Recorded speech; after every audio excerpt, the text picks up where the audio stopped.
started. If everyone wants to take their seats, we have a couple more people coming in. Guys, we'll check in and take a seat. Hello, and thank you for joining us for our Wayfinding series today, the Alumni Edition. I'm Nicole Dale, the Director of Career and Alumni Services. Today, I have the lovely honor of introducing our speaker and telling you a little bit about our Wayfinding series. The Wayfinding series is REMCAD's career-focused speaker series, connecting students to local creative professionals, and it's brought to you by Career and Alumni Services in partnership with the Visiting Artist, Scholar, and Designer program. With equal parts inspiration and honesty, speakers in this series will share their path towards a successful creative life and all the twists and turns involved in that journey. And so we begin with our guest speaker, Luke Flowers. Luke graduated from REMCAD with his BFA in illustration in 2000. After graduation, he spent 10 years as a designer, illustrator, and creative director for Young Life. In 2010, he launched his own studio, Luke Flowers Creative. At that time, he began focusing his journey on children's publications. By 2015, Luke illustrated his first and published his first children's book with Penguin, Random House, and the Smithsonian Institute. Since then, Luke has illustrated more than 50 children's books. He recently illustrated the New York Times bestseller, A Beautiful Day in the Neighborhood, poems by Fred Rogers, and Disney's The Muppets Christmas Carol storybook. He is also both author and illustrator of the Moby Shinobi series with Scholastic. The book series has sold over 1 million copies since book number 1 was published in 2016, with a new Moby Shinobi chapter book series releasing later this year. Luke has also had his pop culture themed work featured in over 40 galleries and shows in New York, Los Angeles, and various galleries in Colorado. We're so glad to have Luke here to share a little bit about his career path with all of you today. Please welcome Luke Flowers.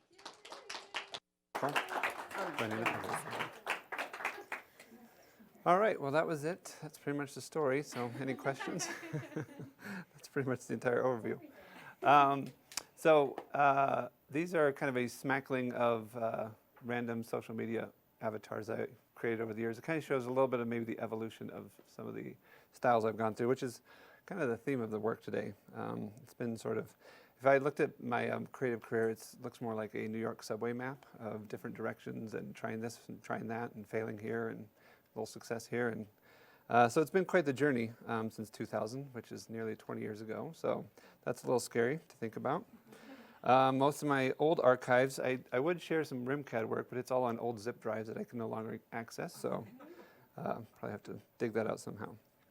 But I'll start how I always start. A lot of my times these days talking is with kindergartners and third graders, so sorry if I slip up and say some sort of random childlike thing. But this was me back in second grade when the journey really began. Back then I had a marker beard. Because all my artist heroes had markers, or had wonderful, glorious beards, like Jim Henson, Ed Emerly, of course. He was kind of my art school when I was a kid. Some of you might know his work. A little step-by-step how to draw books. Of course, my all-time favorite author, illustrator, hero, Shel Silverstein. And then, of course, the man who taught me how to read, Dr. Seuss. So they all had these glorious beards, and I thought, well, I probably need to have a beard as well to be an artist, which was fun for me, but not for my mom, with picture days coming up. Because markers back then, were less washable. So really right out of college, I had internshiped with a organization up in Colorado Springs called Young Life. They're youth ministry kind of around the country and actually now around the world. I'd grown up at one of their camps up in Buena Vista, where I grew up. And so I was really familiar with the ministry. My family was a big part of it. So for me, it was kind of an easy transition. I'd actually interned and worked for them during school. And they happened to have a spot come open as just a designer. So I started out just kind of doing design, even though I had majored in illustration.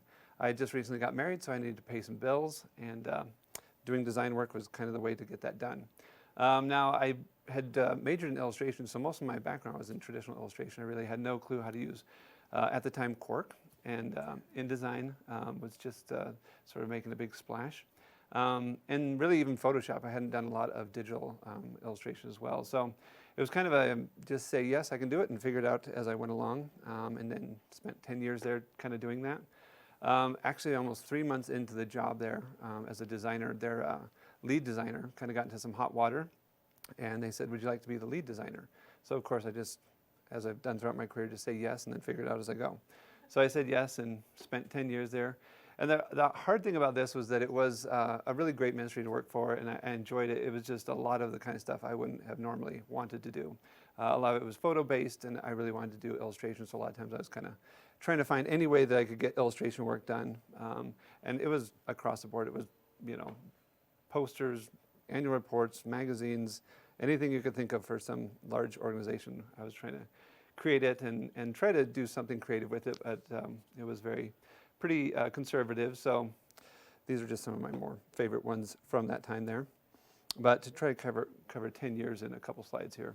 As you can see, like, so very often these would be two pitches. I would pitch something very clean and then something a little bit more abstract and fun and painterly, and of course they never chose that one. And so after a long time of pushing against that, I decided it was probably time for me just to do what I love and jump ship. So in 2010, which was probably maybe 5 years too late, I wish I would have jumped out a little bit earlier, I decided to start my own company, which was a little scary at the time. I'd been doing a lot of freelance at night. At that time, I had 3 kids, so it was, you know, I had to still keep the lights on at the house, and it was a little scary to just jump out and hopefully I had enough clients. And I had kind of been doing a lot of stuff with editorial, children's magazines, kind of doing a lot of stuff with the music industry. I'll share a little bit of that here in a minute. And really at that time, I actually, with Young Life, I still was able to get some illustration work kind of pushed in there, here and there, which was nice of them. And as you can see, it was very, I was still using a mouse to try to paint, which was not very easy. And it was nice that they still let me kind of every now and then get some illustration work in. And so I was kind of building up a portfolio on the side and doing a lot of freelance work just with some smaller companies around Colorado. Throughout my career, I've always kind of found these little springboards, I'll call them, that kind of help jump to another kind of stage in the career and on the sort of path from when I was a kid wanting to do children's books and how I would ever actually get there. I had no clue. But I kind of got in with this organization called True You, and they kind of did like an online magazine. And so they had me do about 200 illustrations over kind of the span of a year. And it was fun. It was kind of like just one person trying to be a bunch of illustrators to look like we were a magazine hiring all these other illustrators. So it was kind of like a playground to just explore style. And at that time, it was really fun because I didn't really know what my style should be or could be. So as you can see, these are just a handful of them, but all very random, trying to figure out kind of where I felt comfortable. And so it was really fun. Felt like that was a time when the style really started to evolve.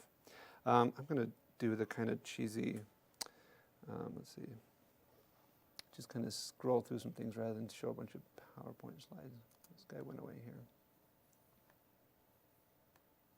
Where are you? It's very tiny up here, so.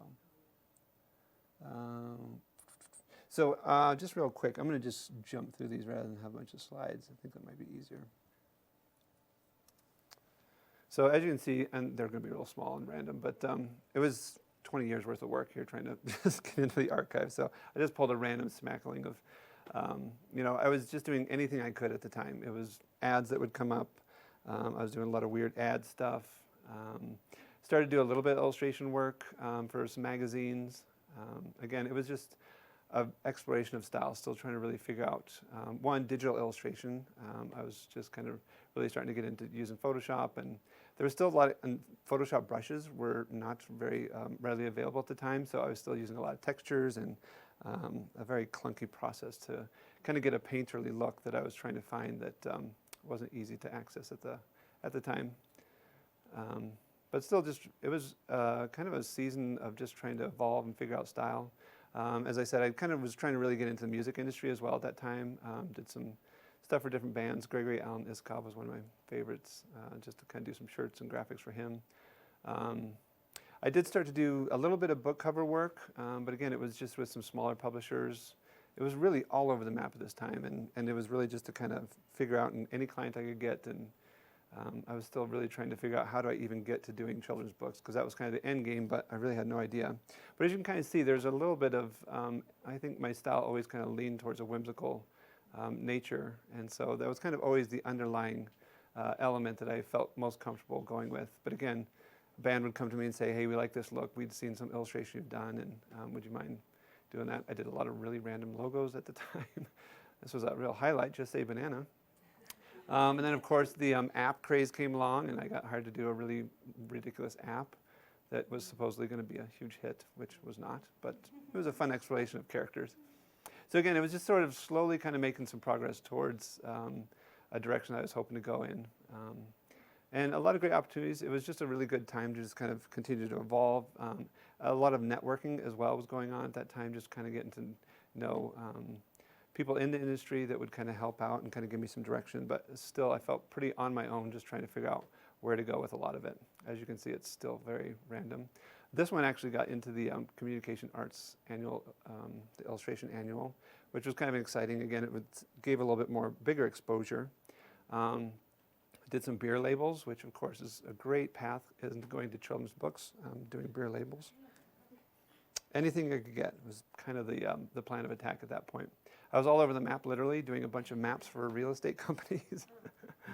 So, but again, as it just started to, I was always trying to push like towards, kind of a children's book element of the work. That's where I knew I wanted to go. So even when I was doing stuff for, more like adult-focused magazines, I was maybe on the childlike kind of nature as well. And that was sort of the transition. Right around 2005, I really said, enough of this kind of having my foot in two different camps, and decided just to really go for, this is very tiny, so I apologize for the slow. Here we go. I entitled these Whirlwind photos because that's really what it felt like. It was just a whirlwind of work, just taking anything I get. My archives are just a mess. It's like thousands of illustrations in all different directions. But I really did start to, around 2005, just say, I really got to start focusing here. Really started to gear my clients that I was going for, children's magazines of any kind. Did a lot of curriculum work as well. Sorry, some of these are so small. Did a lot of random, like, camp kind of campaigns. Children's albums, a couple of different book covers. And as I started to get more into doing like book covers and connecting with some publishers locally in Colorado Springs, there's a few there. It really got me excited. Like I started to build up a portfolio that I felt like I could kind of, start to maybe take to some of the bigger publishers. I play a lot of music on my own, so I was doing a lot of just kind of exploring albums and art that way. But again, just a lot of really random directions, but again, I felt like it was all sort of building towards something. This was another one that's got into the Illustration Annual. It was kind of a series of posters. That was kind of fun. And then this was sort of another one of those jumping off points. I'd done this for like a magazine. I didn't really think anything of it. It was just one of the pieces in my portfolio. And 2015 came along, and I just felt like I've got to do something to get into this industry. I have no idea how, but I joined the Society of Children's Book Writers and Illustrators, which they have a local chapter here, a pretty small one up in Colorado Springs. But I just kind of, at that point, just said, I've got to reach out to some of my favorite illustrators and authors, and just kind of took that cold call and emailed some of them and called some of them and just said, hey, I have no idea. I really admire your work. I would love to know any tips that you have. And every one of them said, join up with the society, find a critique group. And one of my friends was like, hey, there's a conference coming up in New York. You should put together some portfolio and head out. And so this was one of the ones that was in my portfolio. And I went out there completely wide-eyed and hadn't been to New York, and felt like I went out there, handed out some postcards. They have a really neat portfolio review time at the conference. So if you are interested, I'd highly recommend going out there. They have one in LA as well. And it was fun because I went out there. It really gave me a bigger kind of scope of some of the other publishers out there. They usually have a night where all the publishers in town come in and kind of look over portfolios. You can hand out some postcards. So it was a really great way, but also pretty intimidating. So I went home feeling like, well, I don't know what that was all about, but maybe it went somewhere.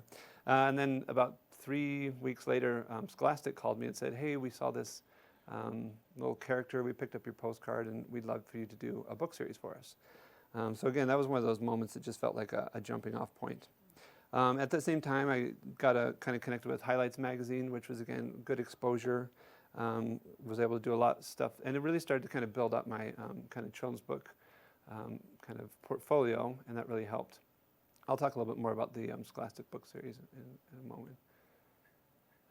Again, there's a kind of the highlights over in the UK company called Storytime. And so, again, it was just really fun to finally feel like I was starting to get some experience in, just that a bigger market that was seeing some of the work, and it was kind of leading to some other publishers. And that's where I got connected with Random House as well, and they wanted me to do a series with the Smithsonian Institute. So again, it was kind of that and the Scholastic right at that time.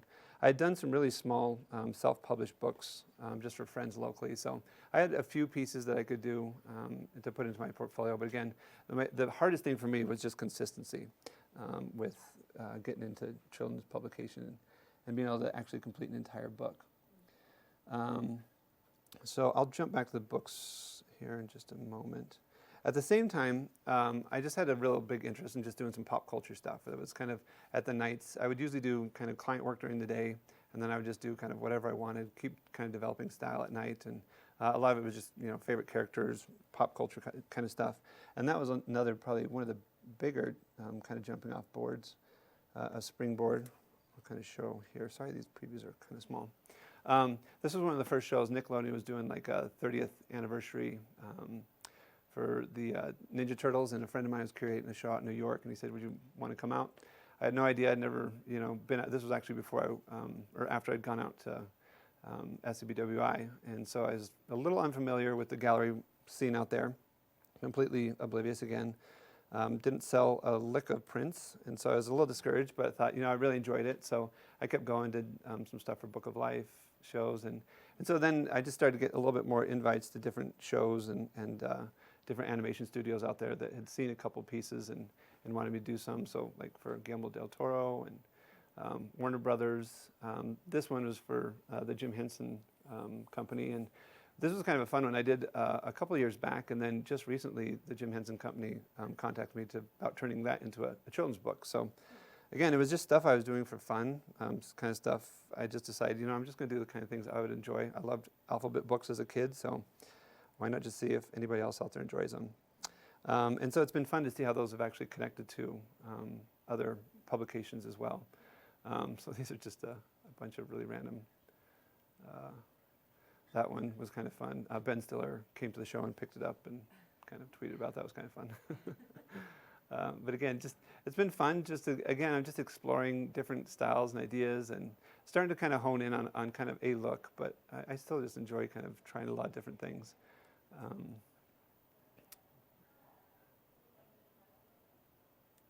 So as you can see, it's a lot of just kind of doing what I love, and it's been fun to see. That's kind of been the stuff that's actually led to the most work in the children's book industry, which I had never really planned on. I was just having fun, and it was kind of almost as soon as I gave up on trying so hard, it kind of actually started to work, which is always the way it goes, right? Sorry, some of these are so random. I just kind of grabbed all my archives and threw them together. This was a little series I started to do called Arcade Days, just favorite characters, kind of with some of my favorite arcade games growing up. So. And it's kind of become a series. I work mostly with a gallery out in LA called Gallery 1988, and they've been really great to work with. They really helped kind of get my work out there a lot. And so this is a series that they've kind of had me continue going with a couple of shows. And I've done a few solo shows with them now, which has led to some really, this one was fun. Guillermo del Toro actually picked up that print. It was for his recent show that he did out there. And then this one was one I did, and it kind of took off a little bit virally, I guess you would say, which again helped just get a lot of exposure. And I found a lot of publishers then coming in saying, "Hey, we didn't even know you did this kind of work. Would you be interested in doing some children's books that look like that?" So there's a few that I'm kind of working on in a style sort of like that. So again, it was just fun to take my night shifts and just do some stuff that I was interested in, and then see how it actually kind of started to pave a new path that I was not quite expecting. Let me jump back over here. I'm not sure where the, is this it? 3 to the right? This is super tiny. One more? Are we making it? Boom. Okay, so all that aside, the whirlwind of crazy, just everything, throwing it against the wall and seeing what sticks. I started to get a lot more books published and connected with a lot more publishers. I kind of started out with this series with Random House, and that was the one with the Smithsonian Institute. And that was, again, that was another one that was just a lot of little random spot illustrations. But it was fun because it was kind of with a bigger publisher, and that kind of led to then working with another publisher that wanted me to do a whole series. These were kind of all in connection, these books there. And again, it was just kind of building up my portfolio really quickly. And I was doing about 10 books a year at that point, which was a little bit of maybe too much at the time, but I was just trying to, get my portfolio built up, and a lot of the requests were coming in, and at the time I just thought, well, I'll take it on and figure out how to make time for it later.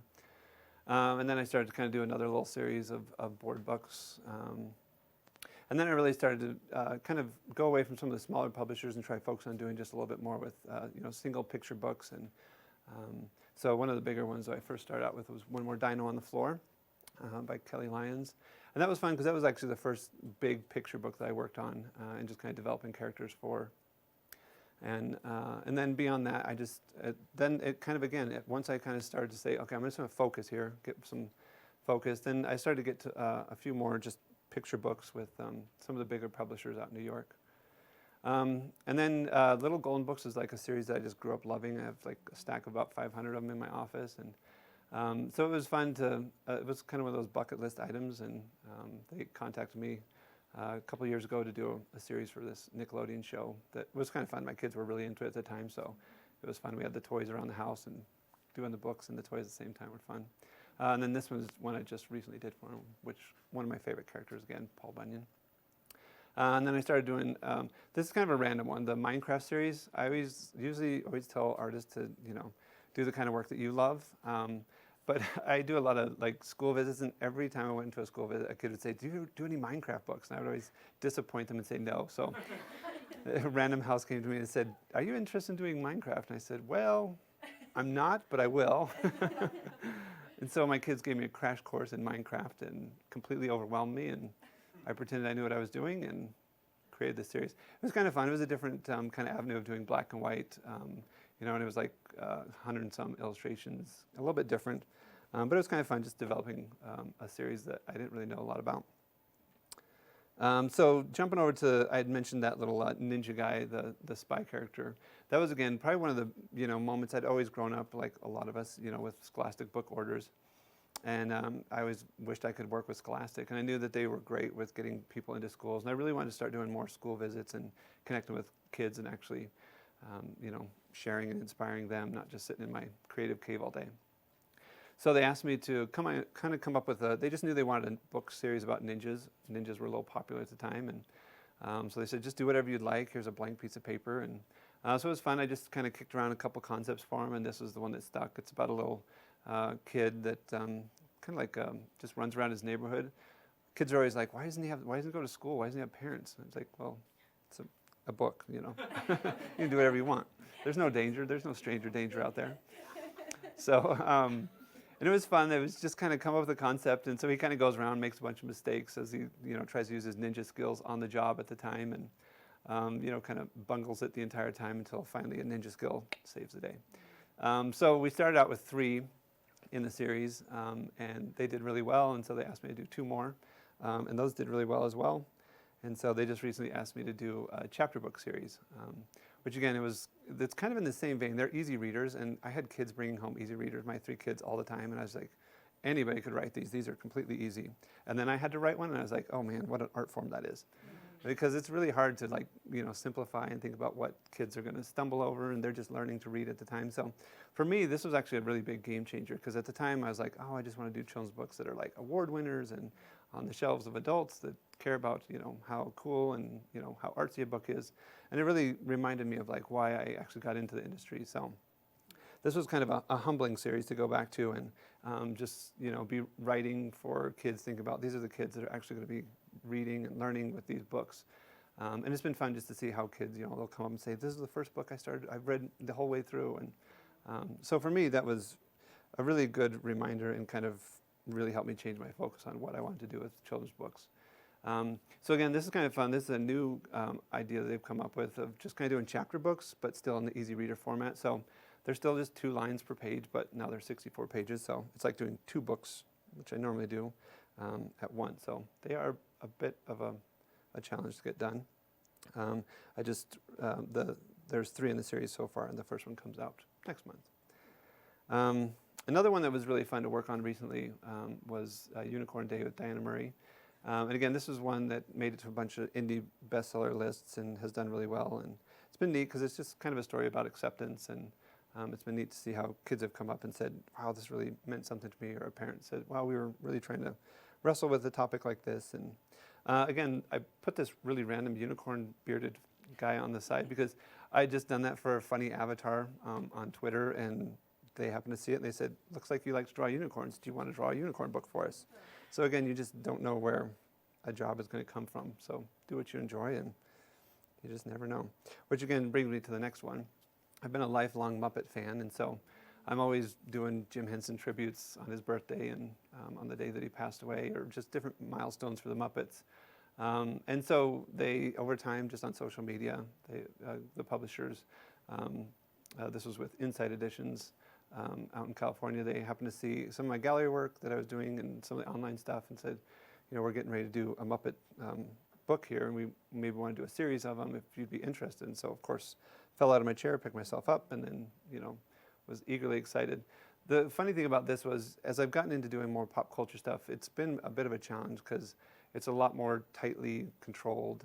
So that's been hard to kind of let go of some of the reins, the way I would do it versus you know, having to be on brand and kind of stick with certain characters. But again, they've, you know, I kind of went back and forth and said, well, you know, what you've seen on my portfolio and what you want is, you know, I don't want to be too tightly bound by the characters, but of course, you know, find the essence of them. So it's been a challenge as I've started to do more stuff with just different companies like Disney or Nickelodeon that are a little bit more strict about kind of their properties, which of course they need to be, but with somebody like Kermit, I felt like I'm sure everybody's going to recognize Kermit no matter how he's drawn. So, but again, that was just a really fun, although it was a nightmare because they wanted it done in like a month because they really wanted to get to the holidays. So I recently just finished it and it was like rushed out to the printers and actually on the shelves like 2 weeks ago.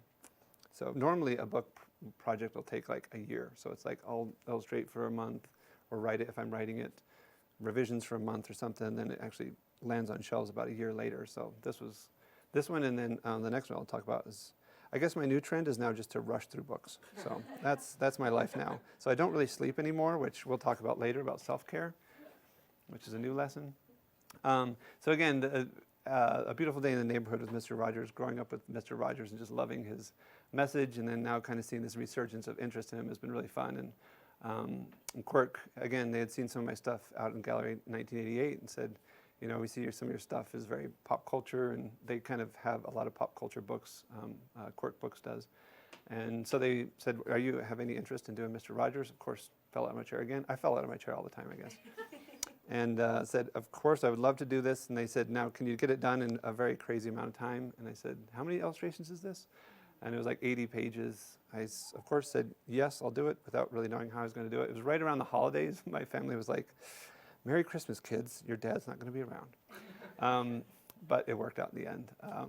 They all were very supportive. That's probably been the greatest gifts, is just how supportive my family have been of the entire whirlwind process. So this was, again, just really fun to go back. It was interesting the way it came about. I had just seen the documentary, Won't You Be My Neighbor? And then I think about 3 months later, I was like, man, I'd love to be able to do something with Mr. Rogers, kind of celebrate his story somehow. There wasn't a lot of children's books out about him at the time. I thought maybe I should write one or do something, and I got the call from Quirk to do it. And so it's kind of neat how it's worked out, that the interest and then also the opportunity is kind of paired up like that. And then, of course, because it's Fred's book, it was a New York Times bestseller. I was just happy to kind of bring his stories to life. And it's been fun, just as throughout the seasons, as this past year, it was on the New York Times bestseller list for about 24 weeks. And then again, it's just been neat because the movie's coming out. And so there's just been a lot of opportunities to go out and share. And so just kind of being able to try to carry the torch of Fred's message to different schools that I visited and bookstores. So almost wrapping up here on the journey, I still, working about, I'm trying to cut back to about 6 to 8 books a year. The ones I'm currently working on is a Minions book, a little Blue's Clues book, the Labyrinth book, a monster book, which I've always wanted to do, which was fun to be able to draw zombies and Frankenstein, and then 2 more Mr. Rogers books. So that's kind of where I'm at with the full scope of the journey. It took a long time. When kids always ask, like, how long have you been drawing? It's like 2nd grade, and they're like, when did you publish your first book? It's like 6 years ago. It took me 30 years, kids.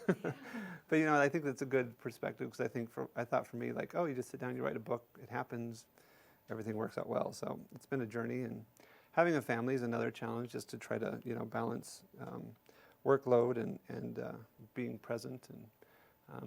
But like I said, I'm very thankful that there's been a lot of support there. So I'm going to transition a little bit here.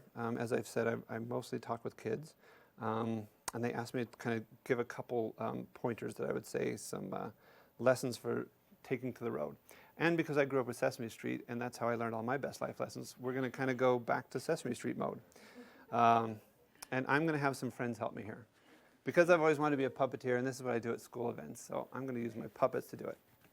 So this is Moby. I have a friend out in the UK that makes these puppets for me, so it's kind of fun because it helps kind of bring the stories to life for the kids at school. So this is Moby. Hiya, hello.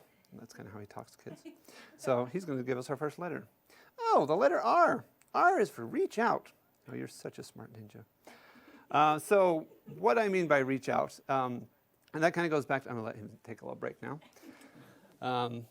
So what I mean by reach out is kind of what I was talking about at that time when I was just super confused about where to go and super afraid of, like, gosh, I feel like I'm just going at this in all the wrong directions, is just to reach out. I reached out to a couple of my favorite authors and illustrators. Some of them didn't give me the time of day, which I expected, but some of them gave me like really great insights and really helped me.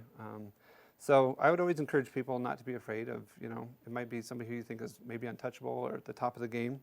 Those are the people to reach out to. If any of you ever have questions, I have some cards in the back, so if you want, there's information on the back. Always open to talk and shop or pointers or letting you know ins and outs of the industry if I can help in any way. So that's my key for R. M is make a list, which, let's see, who is going to make a list? Oh, yes, we'll have her make the list. So this is for the unicorn book. She's a bit of a beast. When he made her, I was like, goodness, that's a big unicorn. Shipped it all the way across from the UK. But her name is Fanny Hearts, of course, because she has fanny hearts on her fanny. Kids always love that. And some kids don't get it. They're like, what's a fanny? And I'm like, oh, you're being raised in a bubble, child. Okay, so, oh, yes, M for make a list. Make a list of the things you want to do, and then go do it. Well, that sounds rather easy.